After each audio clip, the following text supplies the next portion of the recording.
ఎలాంటి షరతులు లేకుండా రైతులకు 2 లక్షల వరకు రుణమాఫీ చేయాలని డిమాండ్ చేస్తూ రైతులను కాంగ్రెస్ పార్టీ చేస్తున్న మోసాలను ఎండగడుతూ జయశంకర్ భూపాలపల్లి జిల్లా కేంద్రంలోని అంబేద్కర్ సెంటర్లో బీఆర్ఎస్ పార్టీ ఆధ్వర్యంలో ధర్నా నిర్వహించారు। ఈ కార్యక్రమానికి బీఆర్ఎస్ పార్టీ జిల్లా అధ్యక్షురాలు గండ్ర జ్యోతి ముఖ్య అతిథిగా హాజరై మాట్లాడుతూ కాంగ్రెస్ ప్రభుత్వం ఎలాంటి షరతులు లేకుండా రైతులు మాఫీ చేస్తానని చెప్పి కొంతమందికి మాత్రమే రుణమాఫీ చేసి ఎక్కువ మొత్తంలో రైతులను మోసం చేసిందన్నారు। ఎన్నికల్లో ఇచ్చిన హామీలను నెరవేర్చని కాంగ్రెస్ ప్రభుత్వం గద్దె దిగాలని డిమాండ్ చేశారు। అనంతరం బీఆర్ఎస్ పార్టీ నాయకులను భూపాలపల్లి పోలీసులు అరెస్టు చేసి పోలీస్ స్టేషన్కు తరలించారు।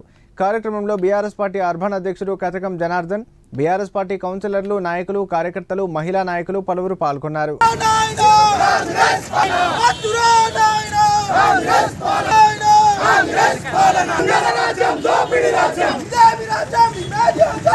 చెయ్యమని, రాజకీయ నాయకులైతే చెయ్యమని, ఉద్యోగస్తులకు చెయ్యమని ఇవన్నీ కోతలు పెట్టి పెట్టి పెట్టి ఇవాళ 17,500 కోట్లు అంటా ఉన్నారు।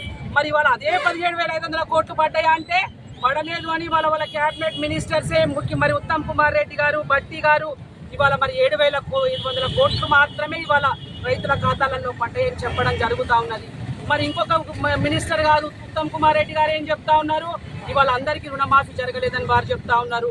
ఇవాళ మరి పొంగులేటి గారు అదే చెప్తా ఉన్నారు।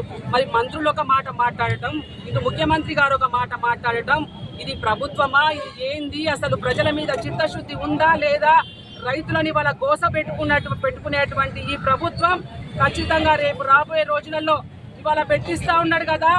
రైతు డిక్లరేషన్ లో చెప్పినటువంటి రుణమాఫీ ఏమైందని రైతులు రోడ్లెక్కి వాళ్ళు అడుగుతా ఉంటే రైతుల్ని వాళ్ళ మరి పోలీస్ కేసులు